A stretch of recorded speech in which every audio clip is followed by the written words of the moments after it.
Comment vas-tu? Bah, ça va, tu m'entends bien? Ouais, je t'entends très bien.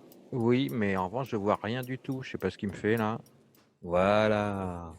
Est-ce que tu veux que je commence ou est-ce que tu veux commencer? Donc, je vais essayer de nommer ce que je vois. Mmh. Et qu'en nommant ce que je vois, il y a ce que je sais et ce que je reconnais. Je vais dire que c'est une femme simplement parce que le maillot de bain et certaines formes, quand bien même elles sont déformées, me disent un corps féminin. Par déduction, je me dis qu'il y a de l'eau. Forcément, c'est une nageuse. Et en même temps, je vois plus un espèce d'univers huileux et gazeux.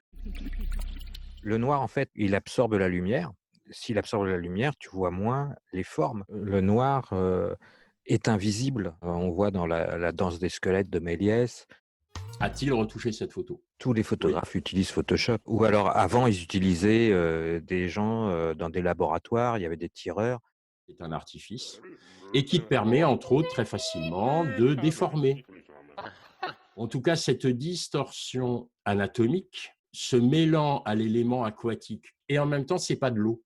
Et après, tu Oui, regardes les pieds, tu te dis: «Ils sont pas mais posés», tu vois? Il a pas mis mais horizontal, une photo qui était verticale. Donc, est-ce qu'on est dans l'ondulation ou dans le reflet? Enfin bon, ce tout petit bras, cette toute petite main avec un bracelet, on a presque l'impression qu'elle porte un masque.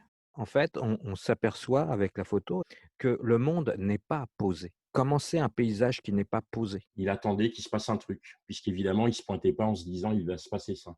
Entre ce que l'on aimerait voir et de ce que l'on voit, l'appareil photo prend des choses que même le photographe ne voit pas.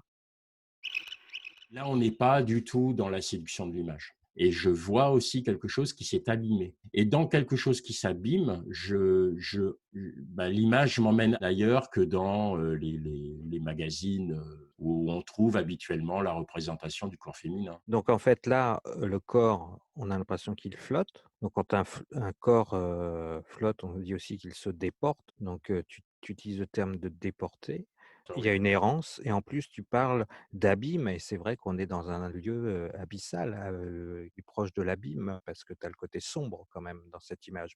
C'est la ténèbre et en même temps la lumière, d'espoir. C'est peut-être là que Photoshop va intervenir. C'est-à-dire ça va être sur, l'image originale qui était peut-être un peu moins, flatteuse au niveau de la lumière, elle va peut-être être contrebalancée par le photographe. Est-ce que la lumière était comme Mmh. ça ou est-ce qu'il a fallu vraiment contrebalancer, éclaircir beaucoup le sombre Oui. pour avoir les nuances, comme un sculpteur, comment il a fait monter cette image, quoi? Parce que moi, j'ai du mal à l'imaginer au fond d'une piscine, en fait. Au fond de la piscine, assis en tailleur avec son appareil photo. Mais bon, tu vois, c'est peut-être tout simplement un reflet dans l'eau, elle est pas sous l'eau là, mais c'est Euh, quelqu'un qui est en train de sauter et il prend le reflet dans la piscine. Quand une image résiste aux stéréotypes, aux connus et aux reconnus, c'est sa manière à elle de me dire qu'il y a d'autres manières de voir, et Mmh. ça fait du bien. Heu, Est-ce qu'il la connaît, cette nageuse? ça va être une des questions qu'on va lui poser, je pense.